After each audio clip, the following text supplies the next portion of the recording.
Olá, galera! Tudo bom?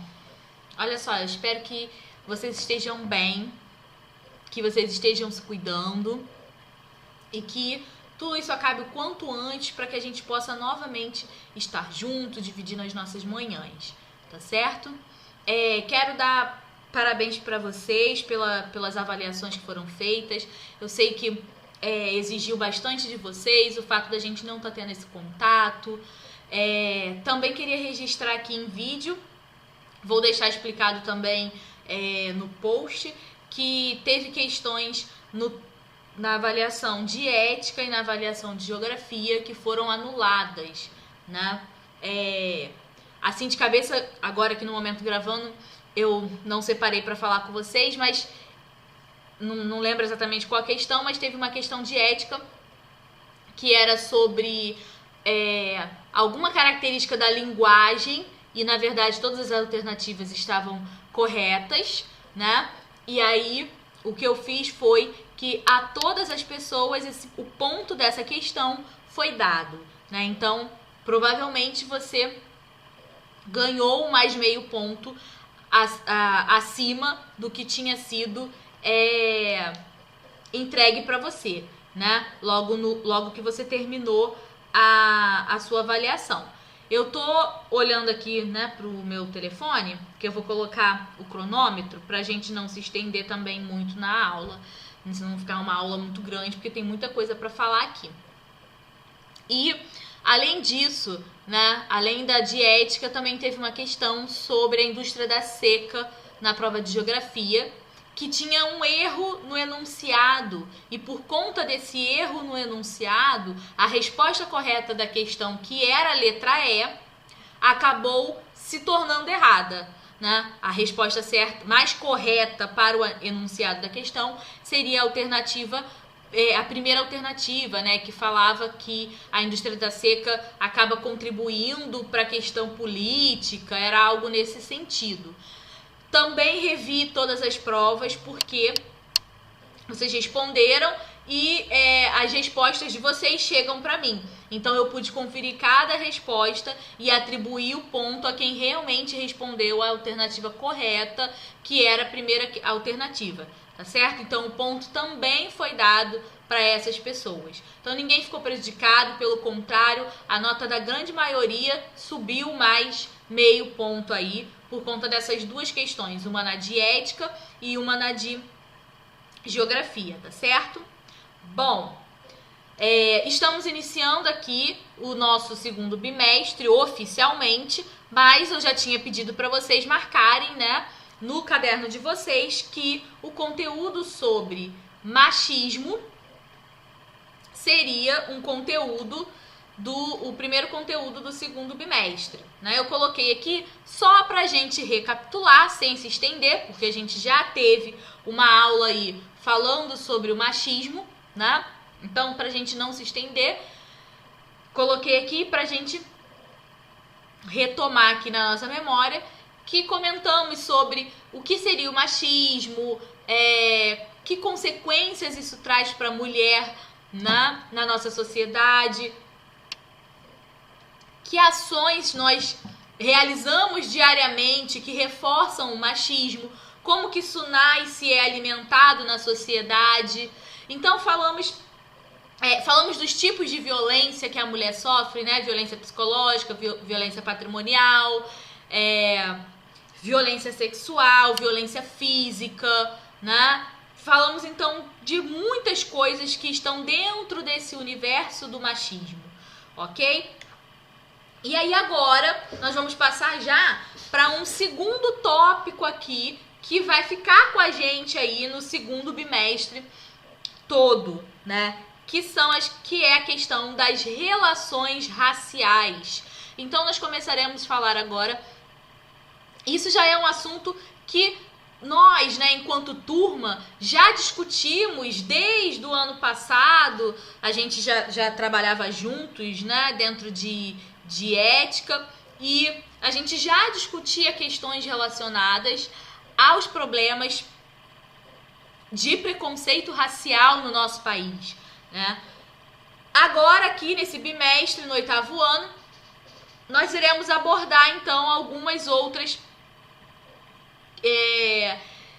questões que estão ligadas aí, então, ao preconceito racial. Vamos falar de forma um pouco mais aprofundada, mais teórica, vamos trabalhar alguns dados, tá? E aí eu separei também aqui para hoje um pequeno vídeo, um curta, né? Na verdade é um curta-metragem, que vai ser importante para a tarefa que nós vamos realizar, né? Para a gente começar a refletir aí algumas questões acerca dessas relações raciais na nossa sociedade, tá? Então, primeira questão aqui, nós precisamos diferenciar. A gente utiliza esse termo, né, relações raciais, mas a gente precisa entender que raça é um conceito fisiológico, é um conceito ligado à questão genética. Quando a gente fala, por exemplo, de cachorro, nós podemos falar de diferentes raças que têm fisiologias e composições genéticas que são diferentes uma das outras, né? Tanto que eu coloco aí a imagem do Pluto aqui e de um cachorro, né, real ao lado dele. Por quê? Porque quando nós falamos de raça, nós estamos falando dessas diferenças fisiológicas, dessas diferenças genéticas. O Pluto tem uma raça específica na qual ele pertence. Assim como a gente pode falar do Poodle, do Labrador, do Shih Tzu, né, do Dálmata e outras diferentes raças. Você percebe que eles têm comportamentos diferentes, você percebe que eles têm uma fisiologia diferente, né? Problemas de saúde que são diferentes, eles precisam se alimentar de maneira diferente. Tem cachorro pequeno que come pouco, cachorro grande que come muito. Então, eles têm características biológicas que são completamente diferentes. Se você pegar um Shih Tzu e um Dálmata, eles vão ter características biológicas, fisiológicas, genéticas completamente diferentes. É nesse sentido que a gente pode falar da existência, né, de raças. Então eu tenho diferentes raças, no caso, quando eu estou falando desses animais. Mas quando falamos de seres humanos, né, nós não falamos de raça, nós não temos raças diferentes. Tá? O que existe são etnias, porque isso tem a ver com identidade, com cultura, com tradições. O que nos torna diferentes um dos outros, tá certo? São as nossas culturas, são as nossas tradições, né? É aquilo que estabelece, que cria a nossa identidade. Por isso, nós chamamos essas pessoas que têm culturas, identidades, tradições específicas, comuns umas às outras, né, de um determinado grupo étnico. Então nós podemos falar dos indígenas, nós podemos falar dos africanos, nós podemos falar dos europeus, nós podemos falar... e dentro desses grupos maiores, nós ainda podemos criar subdivisões. Nós podemos falar dos italianos, nós podemos falar dos espanhóis, dos portugueses, né? Quando a gente fala dos indígenas, nós podemos falar dos maias, dos astecas, dos guaranis, dos tupi-guaranis. Então nós podemos falar de uma grande diversidade de grupos, ou seja, de etnias, cada uma com uma identidade cultural, com tradições, com línguas que são diferentes uma das outras e com características físicas que também vão diferenciar uma etnia de outra, né? A imagem aqui, vocês podem ver, é composta por partes do rosto de pessoas diferentes, com características diferentes, cor dos olhos diferentes, tamanho da sobrancelha diferente, cor da pele diferente, nariz, boca diferente. E o que isso mostra pra gente? Que nós temos uma grande diversidade étnica quando nós falamos de população, né? E o termo mais correto é o termo etnia, né? Só que, de alguma maneira, o termo raça, né, acaba sendo muito utilizado para falar aí dessas questões relacionadas a preconceitos, principalmente ao preconceito relacionado à questão da cor da pele, tá certo? Então, em alguns locais, vocês vão ver, né, e tanto que eu chamei aqui a nossa aula de aula sobre relações raciais, né? Mas isso não se aplica a um conceito biológico, né? Biologicamente falando, nós seres humanos não temos raças diferentes. Nós pertencemos a grupos étnicos diferentes, né? O que nos difere um do outro não é a nossa fisiologia, a nossa genética, é a nossa cultura, é a nossa identidade, é as nossas tradições, né? Isso é o que vai nos diferenciar enquanto ser humano. Mas, infelizmente, historicamente, o preconceito com relação a essas diferenças se tornou aí, então, um problema para a nossa sociedade. E aí, eu trouxe aqui uma frase, né, do livro do Gilberto Freire, Casa Grande Senzala, falando sobre miscigenação, né? Todo brasileiro, mesmo alvo de cabelo louro, traz na alma, quando não na alma e no corpo, a sombra ou pelo menos a pinta do indígena ou do negro. O que ele está querendo dizer com isso? Que todos nós brasileiros, né, somos fruto desse processo de miscigenação. Quando a gente não traz na nossa alma, e aí quando não está explícito, né, no nosso corpo, na nossa pele, na nossa fisionomia, os aspectos desses ancestrais indígenas ou negros, tá na nossa alma. E muitas das vezes está na nossa alma, está na nossa história e está também na nossa fisionomia. Então, um cabelo mais cacheado, mais crespo, né? Um nariz um pouco mais largo, um lábio um pouco mais carnudo, né? Tudo isso, a cor da nossa pele, tudo isso são heranças dos nossos ancestrais, né? Somos, então, uma população extremamente miscigenada, formada pela mistura desses diferentes povos que contribuíram aí para a formação do nosso território, tá?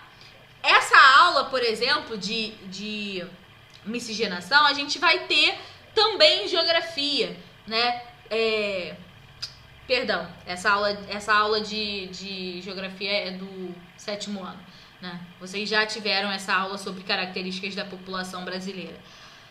Mas então aqui a gente relembra, né, que nós somos essa população miscigenada, fruto dessa mistura entre o branco o europeu que chegou aqui, né, com os indígenas que já habitavam esse território, com os negros que vieram da África de forma forçada para serem escravizados aqui. Então, a partir dessa mistura, nós tivemos a formação aí de uma população miscigenada. Então, se pararmos para pensar, né, a maioria de nós, todos vocês que estão assistindo, tem na sua árvore genealógica provavelmente algum contato com um grupo, né, ou melhor dizendo, com um indivíduo indígena, com um indivíduo negro, mesmo que isso não esteja claramente colocado na nossa pele, mas historicamente é pouco provável que a gente não tenha essa mistura, tá?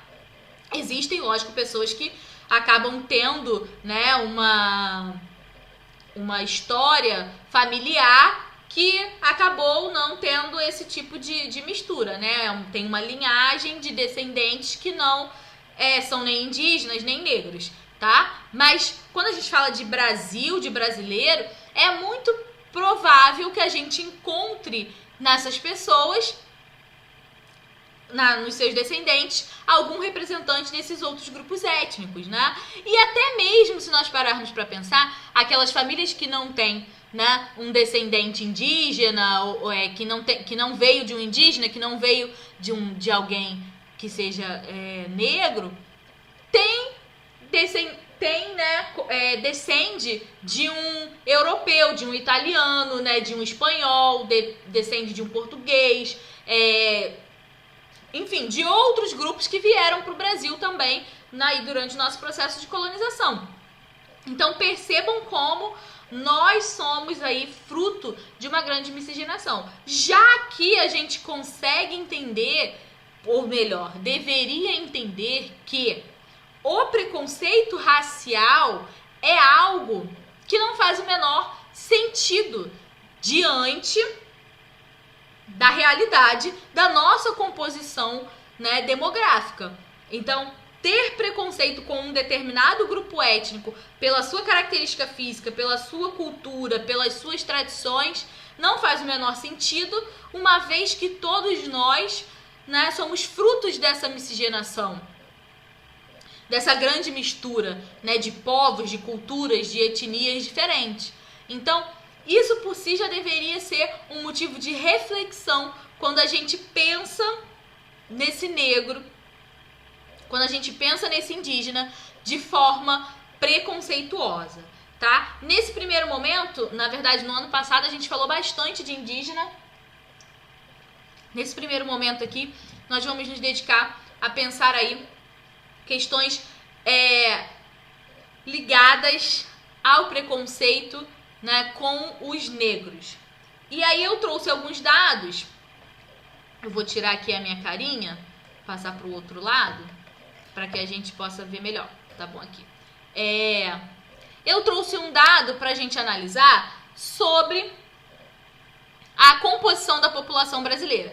Tem um certo erro aqui, né, no nome dado aí pelo IBGE, a esse gráfico.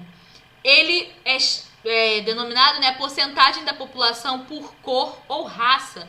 A gente já sabe que raça não é o termo correto para se referir a essa diferença de etnia que nós temos, né? Etnia seria a palavra correta, por cor ou etnia, e não por raça, tá certo? Porque nós não somos raças diferentes, tá? Nós somos etnias diferentes. Bom, o que esse gráfico mostra pra gente? É uma amostra realizada em 2005 pelo IBGE e mostra que, pela primeira vez na história do nosso país, a população negra é superior à população branca. Professora, mas eu tô vendo ali que a população preta é 8,86% e a população branca é de 45,22%. Pois é, mas a gente aqui está considerando como população negra tanto os pardos quanto os pretos, né? A pessoa pode se declarar aí preta ou pode se declarar parda, né? Como pode se declarar amarela e indígena, de acordo com as classificações do IBGE. Então, quando a gente soma pardos e pretos, nós temos uma população superior à de brancos, que é 45,22%. Mas se nós somarmos esses 45,6% de negros com esses 8,86%, de pardos, com esses 8,86% de pretos, nós vamos ter uma quantidade de negros superior à quantidade de branco. Então, em 2015, a população negra supera a população branca em termos de representatividade, composição da nossa população. Tá, isso é importante por quê? Porque isso mostra que a partir, né, aí de 2015, as pessoas, elas não estavam mais com vergonha de assumirem as suas cores, né? De assumir a sua cor, de se assumir como parda, de se assumir como preta, né? Porque se a gente pegar os dados anteriores a isso, nós vamos ver que a população branca sempre aparecia como uma população superior à dos negros. É uma autodeclaração, como a gente já discutiu em sala de aula em outro momento, para a gente também não se estender tanto, né? A gente trabalha com uma autodeclaração. Então, mesmo você sendo negro, né, tendo uma cor retinta, bem marcada, você pode sim se declarar branco, tá certo? Porque é uma questão de autodeclaração. Então, havia um certo preconceito, a palavra não ficou tão bem colocada, havia um certo receio da própria população parda, preta, negra, vamos dizer assim, né? Vou usar o negro para falar tanto daqueles que se declaram como pardo como daqueles que se declaram como pretos, né? Existia um certo receio em se declarar negro. Por quê? Porque isso, a gente já discutiu em sala, faz com que essa pessoa receba toda a carga, né, de estereótipos que se coloca sobre essa população. É a população marginalizada, é quem menos está nas universidades, é quem mais morre, é quem mais está nos presídios, né? É a população em maior vulnerabilidade. Ou seja, há toda uma carga histórica colocada sobre essas pessoas, né? E o fato de, em 2015, eles aparecerem como maioria na nossa população, mostra que, de alguma forma, as políticas que vêm sendo desenvolvidas, os movimentos, né, sociais, pela questão do reconhecimento dos direitos dos negros, né, de maior inclusão dos negros na sociedade, tem surtido efeito e as pessoas têm se reconhecido, né, dentro desse grupo étnico e tem assumido uma história que vem com esse grupo, né, que vem com esse reconhecimento, né, com esse auto-reconhecimento. Então, eu cliquei aqui e aí saiu aqui do meu mousezinho. Observem esse outro mapa. Vocês vão receber o material e vão poder olhar com calma também esse outro mapa. Mapa não, perdão, né? Esse outro gráfico. Ele mostra que a distribuição, né? De novo, de forma equivocada, o título fala em raça. A gente já sabe que é etnia, né? Ele mostra que os pardos, né, negros são a maioria no nosso país. Ele já é um pouco mais recente, é de 2017. Então se manteve sendo aí a maioria, né, no nosso país. E esse aqui mostra a distribuição por região. E a gente percebe que, né, olha só, no Brasil inteiro, pardos e pretos são bem superiores. Aqui já é uma quantidade mais significativa ainda que no anterior, né? Tudo isso aqui são pardos e esses daqui negros, pretos, né? Se reconhecem como pretos. Ambos vamos colocar aí nesse grupo que vamos denominar de negros. São bem superiores à população branca. E aí ele mostra em cada região do país. E a gente pode observar que no norte, no nordeste e até mesmo no centro-oeste, nós vamos ter uma população de negros superior à população de brancos, né? O que vai diferenciar aí é o sudeste e o sul do Brasil, principalmente o sul do Brasil, onde majoritariamente nós teremos a população branca predominando, né? Isso tem relação com a ocupação histórica, houve uma grande migração, né, de povos da Europa para o sul do Brasil. Então você tem ali descendentes de italianos, poloneses, ucranianos, né? Pessoas que também vieram da Alemanha. Então tem uma colônia alemã muito forte no sul do Brasil. Então você tem uma grande presença ali de pessoas de etnia europeia, né? De pessoas brancas que se estabeleceram nessa região. E isso ainda até hoje é algo muito forte, cultural ali no sul, se mantém essas tradições, se mantém essas culturas. Então, você vê que ali, esse grupo étnico dos negros acaba não predominando. Mas nas outras regiões do Brasil, né, nas outras 3 regiões, norte, nordeste e no centro-oeste, nós temos uma porcentagem muito maior de negros do que de branco. De novo, isso mostra como essas políticas de luta e reconhecimento da população negra e da sua história têm sido aí retomadas e valorizadas e têm surtido efeitos, né? Porque as pessoas passam então a se identificar como negras, como pardas, como pretas, e isso dá uma maior legitimidade, elas se apropriam dessa sua história né, como de fato deve acontecer. Bom, e aí a gente não pode deixar de falar, né, de algumas características que são históricas sobre esse grupo, né? Deixa eu até voltar na imagem para ficar legalzinho aqui. Sobre os negros no nosso país.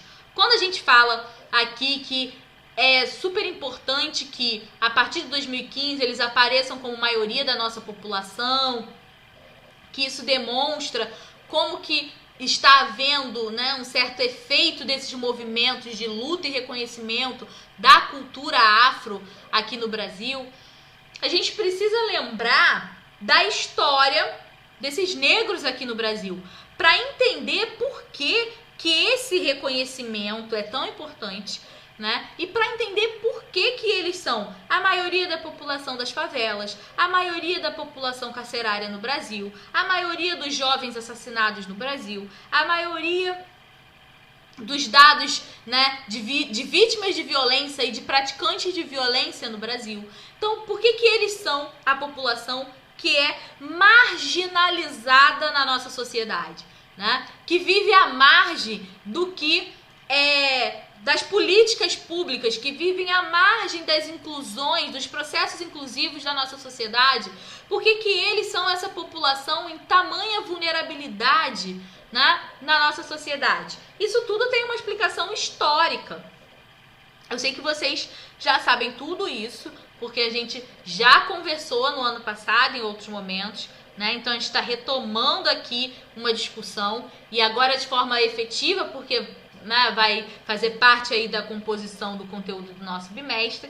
Mas é importante que vocês acompanhem e relembrem isso, né? E eu estou trazendo aqui também alguns dados novos para nossas discussões. Então veja só, 40% de todos os africanos que vieram para a América, que foram retirados das suas sociedades, que foram retirados dos seus lares, tiveram suas famílias separadas e vieram para a América para serem escravizados. De todos esses africanos, 40% veio para o Brasil. Então, só em território brasileiro nós utilizamos, e essa é a palavra, e eu quero que essa palavra seja impactante para vocês, né? Nós utilizamos. Utilizar por exemplo, eu tenho meu óculos aqui, né? Eu utilizo o meu óculos, né? Eu utilizo a caneca que eu tô aqui bebendo água, eu utilizo um batom, né? São objetos. Então, é muito importante dar essa ênfase, né? Nós utilizamos 40% de todos os africanos que foram escravizados aqui no continente americano, tá? Então a sociedade brasileira, e aí a gente pode dizer, né, hoje sociedade brasileira, mas enquanto nós éramos colônia de Portugal, depois viramos, né, um país independente no período imperial, quando enfim acaba a escravidão no nosso país. Mas nós, como sociedade brasileira hoje, né, utilizamos 40% de todos os escravos que vieram para cá. Esses escravos tinham uma baixíssima expectativa de vida. E aí aqui a gente já precisa começar a pensar que a Lei Áurea, ela acaba em 1888. Vou até pegar aqui a minha calculadora, que eu vou querer fazer uma continha aqui. A Lei Áurea, ela acaba em 1848. Isso não significa que os escravos nesse momento já tinham uma alta expectativa de vida, né? Muito pelo contrário, os escravos nesse momento ainda tinham baixa expectativa de vida, porque até o dia da abolição da escravidão eles eram escravos, eles eram mercadorias e eles eram tratados como tal. Então você tem aí, né, desde 1500, vamos colocar para ser bom, para ser boazinha, vamos colocar 1530, né? Desde 1530 até 1888, nós temos 358 anos de escravidão no Brasil, com esses escravos africanos sendo, né, chicoteados, sendo maltratados, sendo castigado, né, trabalhando de sol a sol, mal alimentado. Eu até esqueci de passar aqui, eu vou colocar a minha imagem um pouco para cá, para que a gente possa ver algumas imagens que eu trouxe aqui para ilustrar algumas dessas questões aqui, né? Então, os escravos eram maltratados, eram castigados, né, torturados. Eles eram realmente uma mercadoria. Se eu quiser destruir esse meu batom, se eu quiser quebrar esse meu óculos, eu posso, eu paguei, é minha mercadoria, eu tenho direito sobre ele. Então era assim que esses escravos, esses seres humanos, eram vistos, apenas como mercadoria. Então, nessa lógica de utilização deles, né, eles eram constantemente massacrados, maltratados. E são 358 anos em que esse grupo passa aqui no nosso território por todos esses por todos esses processos, por todas essas maldades, vamos dizer assim, né? E a mentalidade da sociedade, ela não acaba do dia para noite. Essa mentalidade da sociedade, ela não acaba do dia para noite, né? Quando a Lei Áurea ela é abolida quando a Lei Áurea ela é assinada em 1888, no dia 13 de maio de 1888, a sociedade não deixou de ver os escravos assim porque existia uma lei, né? Ela não deixou de ver o negro dessa forma. Mas a gente vai falar da Lei Áurea no próximo slide, tá? Então, deixa eu ver a próxima imagem. Do sincretismo religioso. Vou voltar aqui. Eles eram forçados a falar o português, né? Eles tinham idiomas dos seus grupos étnicos lá na África. E eles eram forçados a adotar o português. Assim como eles eram forçados a adotar o catolicismo como religião. Eles não podiam adorar aos seus deuses, né? Aos deuses das suas religiões, né? Das religiões que eles praticavam lá no continente africano, tá? Então, proibidos, né, de praticar essas suas religiões, eles acabam sendo obrigados a adotar o que ou melhor dizendo, né, sendo proibidos de praticar as suas religiões, eles vão ter que adotar estratégias para que eles possam adorar aos seus deuses sem serem castigados, porque se eles fossem descobertos adorando, né, aos seus deuses, aos deuses africanos, e era uma diversidade muito grande, porque a gente costuma, de maneira equivocada, pensar que só existe uma religião africana, né, e na verdade existem várias religiões de matriz africana que descendem, né, de religiões africanas que acabaram sendo aí transformadas, ganhando uma podemos dizer assim, releitura aqui no Brasil, né, dando origem a outras, como a Umbanda, por exemplo, aqui no Brasil. Então, você tem uma diversidade muito grande de religião que esses africanos possuíam e que passam a ser ignoradas do dia para a noite. Eles são forçados a adotar esse catolicismo, né? E aí, que estratégia eles vão usar? Eles vão começar a pegar imagens dos deuses, né, católicos, dos santos católicos, e vão associar essas imagens aos seus próprios deuses. É por isso que eu coloquei aqui, houve uma falhazinha aqui, entrou a imagem já do sincretismo religioso, né? E aí eu trouxe um exemplo aqui de São Jorge, que é um santo católico, né, que acaba sendo utilizado a sua imagem para fazer referência a Ogum, né? Uma entidade de origem africana.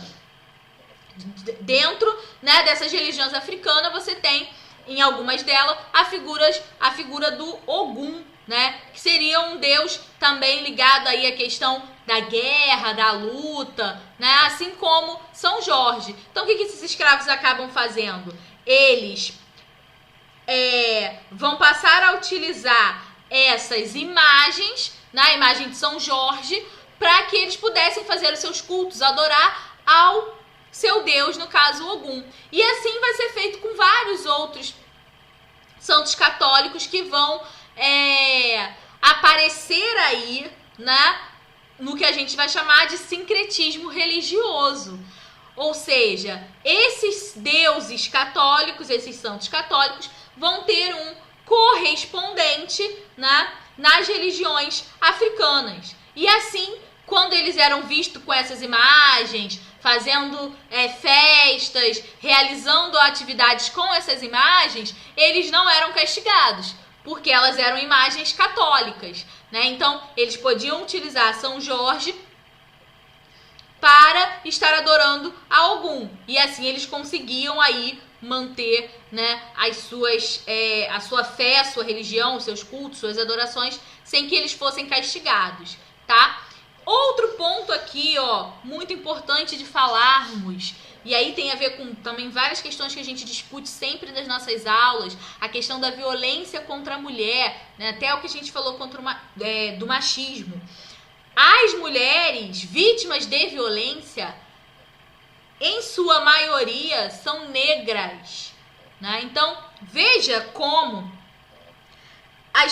a população vítima, né, de violência, vítima de assassinatos, vítimas de diversas questões sociais, acaba sempre, em grande parte, sendo negra, né? Então, a mulher violentada, ela é em maioria negra, a população carcerária é de maioria negra, os jovens mortos pela violência no nosso país são de maioria negra, né? E quando eu digo maioria, não necessariamente é mais de 50%, né? Mais de 70%. Não, eles podem até estar numa porcentagem menor do que 50%, mas se você for analisar quanto cada outro grupo representa, você vai ver que a maior parte ainda assim é desses negros. Então eles são a maioria, né, que acaba sendo aí marginalizada na nossa sociedade.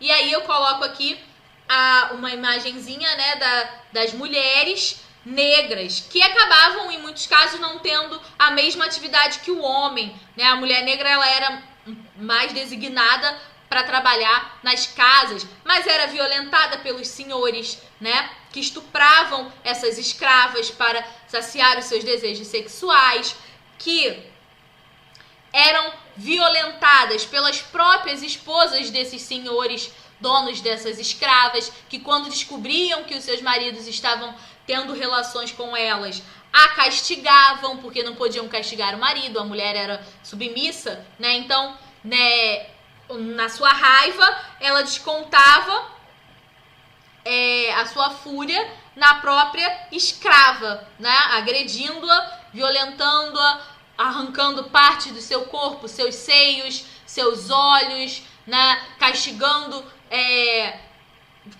fazendo com que seus dedos fossem arrancados, né? Sua língua, as suas partes íntimas fossem de alguma maneira machucada, né? Então haviam atrocidades diversas que eram feitas com essas pessoas. E aí a gente se coloca a pensar, por que que hoje a população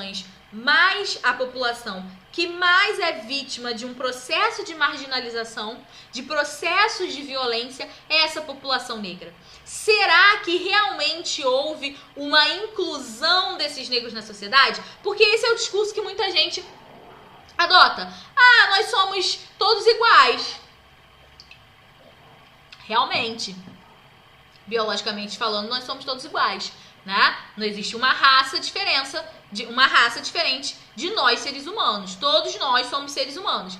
Mas socialmente, né? Esse conceito de raça, ele se aplica socialmente. Porque socialmente, nós não somos todos iguais, né? Socialmente, nós temos grupos que são mais vulneráveis, nós temos grupos que são mais atingidos, mais violentados.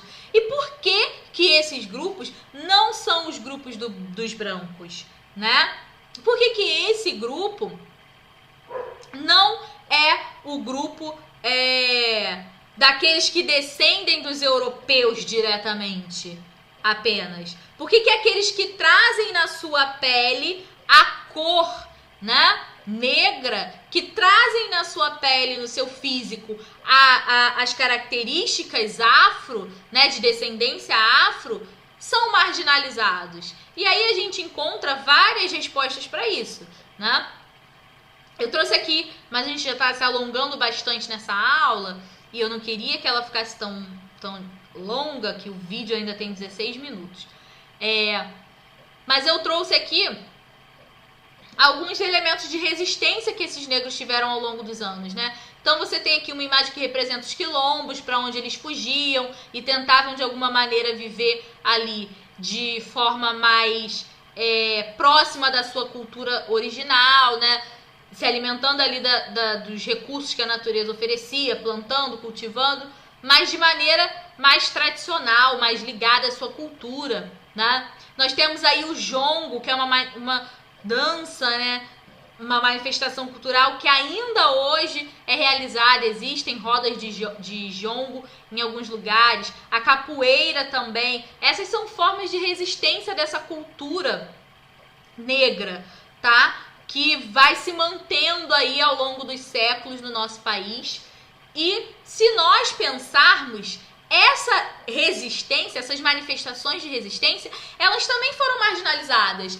Praticar capoeira, o samba, por exemplo, durante muito tempo, era coisa de marginal, né? Era coisa de quem era considerado vadiagem, né? Isso era crime. Aquelas pessoas que ouviam samba, que praticavam capoeira, elas eram consideradas marginais. Elas estavam como criminosos para a sociedade, né? Então perceba que quando a gente fala, até mesmo quando a gente fala da cultura afro, né?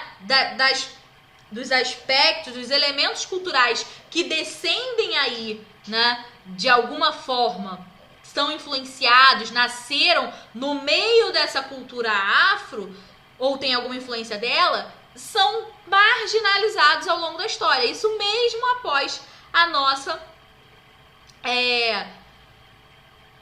Me fugiu a palavra. Mesmo após a nossa abolição, mesmo após o processo abolicionista. E aí é o que eu trago aqui, né, com essa imagem aí das correntes se rompendo, a Lei Áurea no fundo e a corrente se rompendo, e o interrogação no meio. Será que houve liberdade?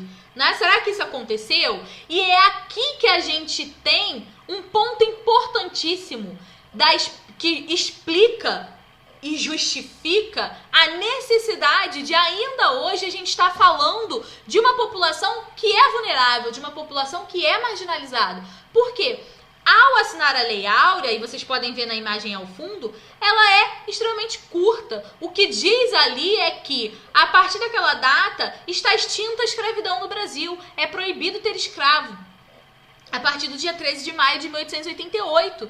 E no dia 14 de maio de 1888, não houve nada feito para incluir esse negro. Até o dia 13 de maio de 1888, ele não frequentava escola. Até o dia 13 de maio de 1888, eles não tinham profissões, eles não podiam ter casas, eles não eram seres humanos, né? Eles eram considerados objetos, né? Podia ser feito o que se quisesse com esses negros. Então, a partir do dia 14 de maio, eles estão livres. E eu faço essa pausa dramática. Porque que liberdade é essa? Eles estão livres, podem ir. Vocês não podem mais trabalhar na minha fazenda. Agora vocês são seres humanos que não estudaram, que não sabem ler, que não sabem escrever, que não têm uma profissão, que não são aceitos. Porque até ontem eles não eram seres humanos. Essa lei, ela não faz com que eles se tornem seres humanos para a sociedade do dia para a noite, né? Essa lei, assinada 132 anos atrás, não torna o escravo um cidadão. Ela o liberta da condição de escravo, mas ela verdadeiramente não o inclui na sociedade.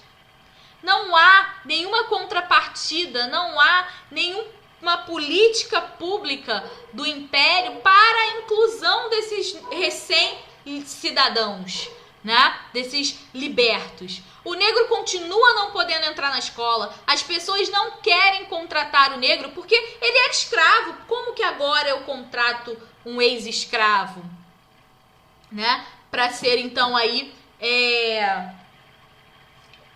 o meu empregado. Eu vou pagar para alguém que eu até ontem não considerava ser humano?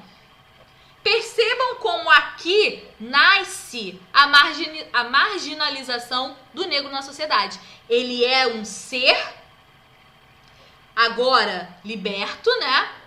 Então, ele se torna um ser, não mais um objeto, mas que não tem vez nessa sociedade.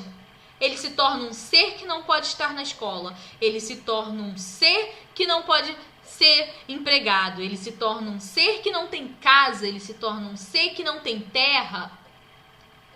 E aí o que as pessoas dizem? Que esses negros não prestam para nada. Porque libertos, eles não têm casa, eles não têm emprego, eles não são aceitos, eles não têm estudo, eles não têm profissão, eles não têm escola. E eles precisam roubar, vamos colocar entre aspas, muitas aspas essa palavra, para se alimentar. Então aquele bolo que é colocado na janela para esfriar, que era algo muito comum antigamente, é roubado, é furtado, né? As fazendas são invadidas, as casas são invadidas, para que eles tirem alimentos. E aí o que você diz? Que essa população é uma população de ladrões. Que essa população é uma população de, vamos colocar com a palavra marginal, né? De marginais, que estão vivendo ali à margem, que são violentos, né? Que são agressivos. Mas tudo isso nasce de uma sociedade que não incluiu verdadeiramente esse negro nas suas estruturas, na sua dinâmica, na sua confecção. Esse negro, ele é liberto, se torna um ser, mas que ser é esse, né? Ele é o ser menosprezado, ele é o ser excluído, marginalizado. E isso vai perdurar. E aí, vamos lá. Há 132 anos atrás, esse negro é liberto. Eu vou fazer outra conta aqui, rapidinho, né? Em 1988, o racismo se torna crime oficialmente, né, listado na nossa Constituição. Não precisava nem ter feito essa conta, né? Dava pra ter feito de cabeça.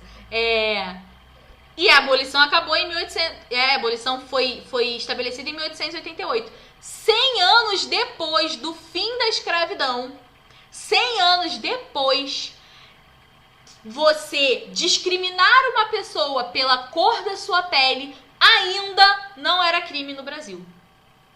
Será que sem políticas públicas, aquela mentalidade escravocrata de que o negro é um ser, né? Aliás, de que o negro é um objeto, ela iria se transformar do dia para a noite? É óbvio que se a gente pegar aí os 30, 50 anos, primeiros 50 anos após a abolição, e aí a gente já está falando dos anos de 1900 e alguma coisa, se nós pegarmos esses 50 anos, nós tínhamos uma população de escravos e na verdade, uma primeira geração que nasceu totalmente, verdadeiramente liberta no nosso país, né, nesses 50 anos, que não tinham chance na nossa sociedade.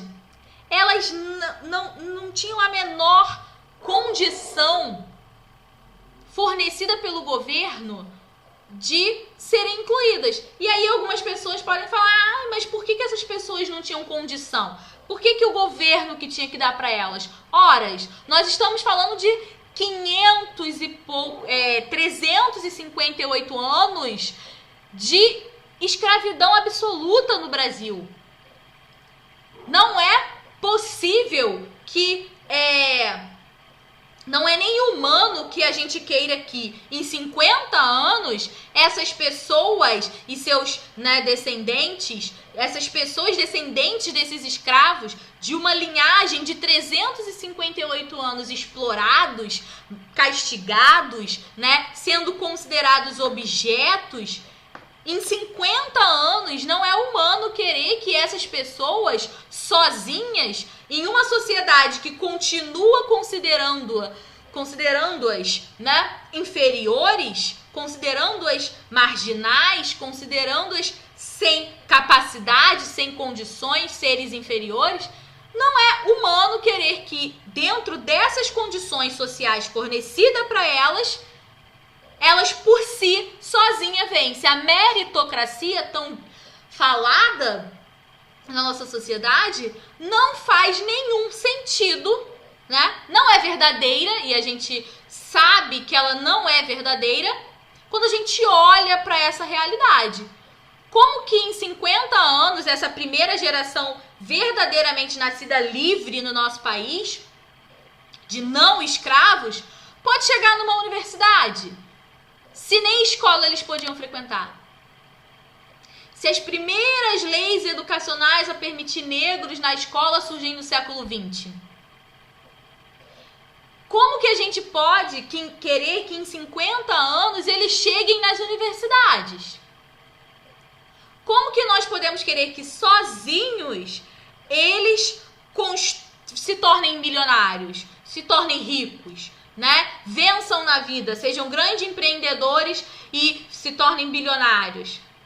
Se há 50 anos atrás eles eram objetos, se nesses 50 anos que se passaram a sociedade ainda continua achando do mesmo jeito, se não há uma lei que diga que as pessoas não podem, a lei áurea diz que o negro não é mais escravo. Ela não diz que é crime sacrificá-los. Ela não diz que é crime agredi-los. Ela não diz que é crime violentá-los. Nem a nossa Constituição. Porque quando ela foi feita, a escravidão era permitida. Então não existe uma lei que diga, olha, você não pode agredir um negro. Olha, você não pode não deixar esse negro entrar na escola. Olha, você não pode não aceitar que ele é um ser humano. Você não pode dizer que ele é inferior a você. 100 anos depois essa lei não existia. Na Constituição de 1988 é que se torna crime o que passa a ser descrito o crime de injúria racial, que no nosso país até hoje não pega nada pra ninguém, né?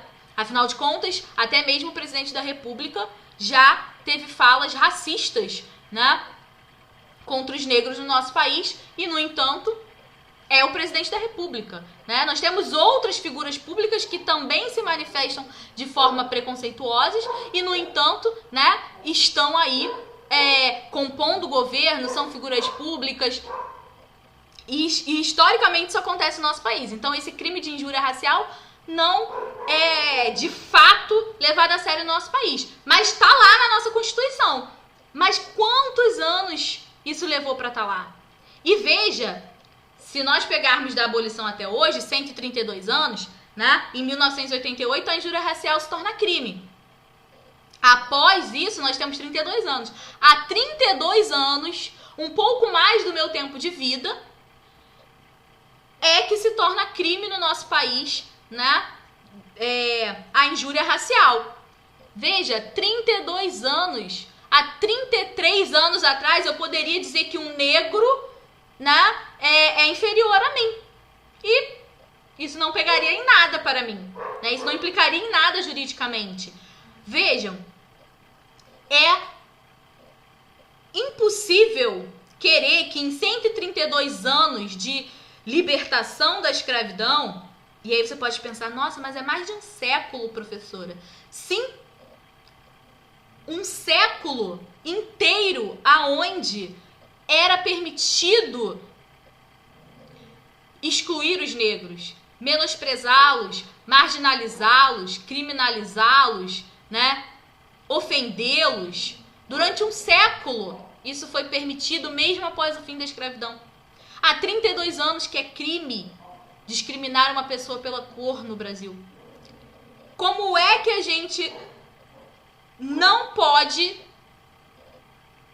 reivindicar políticas de recuperação social para esses grupos. E é aí que nasce a importância dessas políticas, né?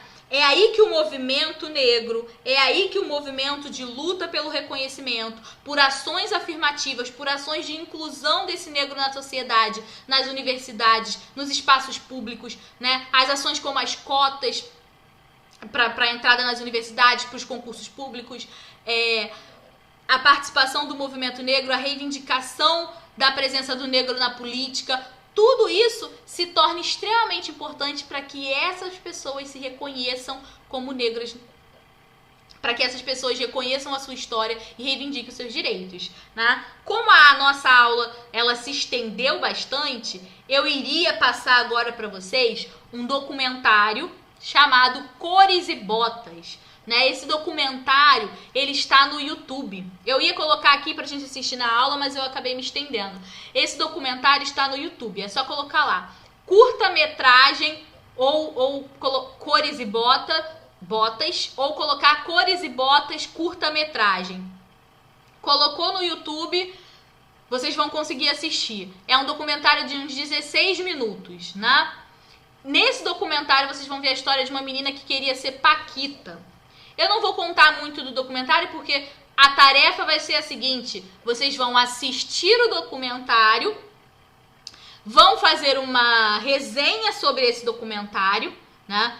Vão dizer o que é essa resenha, de 15 linhas. Vocês vão dizer o que acontece nesse documentário dando a opinião de vocês, né? Vocês vão contar esse documentário de forma crítica. Então, você vai fazer lá um resumozinho desse documentário, mas colocando a sua opinião sobre o que você observou nele, tá certo?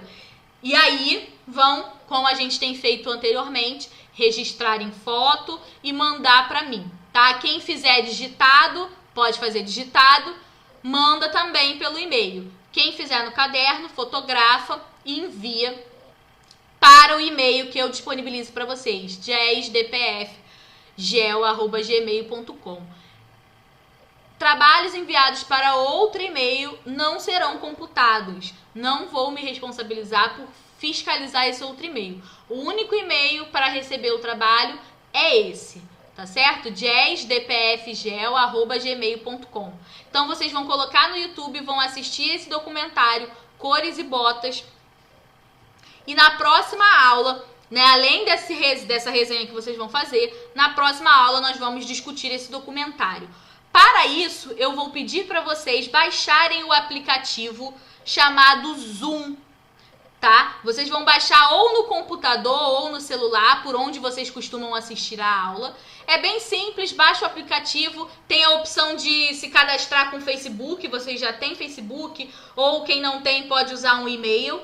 Então vocês vão baixar o aplicativo e na próxima aula eu vou disponibilizar pela agenda digital o link para vocês entrarem na aula virtual, né, na sala de aula virtual que eu vou abrir, para que a gente se encontre ali ao vivo, né, numa aula para discutir esse documentário, tá? Então, esse filme, né, esse curta-metragem. Então, assista o curta-metragem Cores e Botas, façam a resenha, baixem o aplicativo do Zoom e aí, na próxima aula, eu vou disponibilizar o link. Você entra nesse link para que a gente debata ao vivo, tá? No horário da aula de vocês, vai ser no horário da aula de vocês, para que a gente debata sobre esse documentário e o que vocês observaram, o que a gente encontra da nossa aula presente ali. Não é um documentário tão antigo, tá bom? É um documentário recente até, o que vai mostrar como tudo isso que foi falado aqui ainda ocorre nos dias atuais, tá certo? Então eu vou pedir para vocês assistirem, vou mandar esse material para vocês, tá? Aqui tem a lista de tarefa, baixar o aplicativo Zoom, se escreve assim, realizar anotações da aula de hoje e uma resenha sobre esse filme, né? Cores e Botas, tá? 15 linhas pelo menos, ok?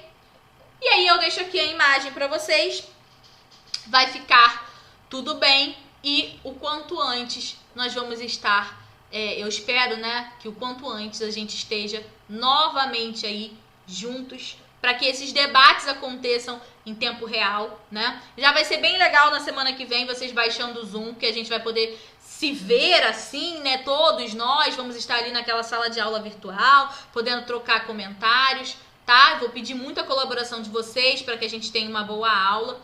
E qualquer dúvida, manda aí pelo chat da agenda, manda lá pelo post, que eu tô aqui para tirar a dúvida de vocês, ok? Participa, comenta lá no post, coloca as observações, comentários de vocês dessa aula e a gente se encontra então na aula de geografia amanhã e na semana que vem nessa nossa aula ao vivo, tá certo? Tchau, tchau, grande abraço!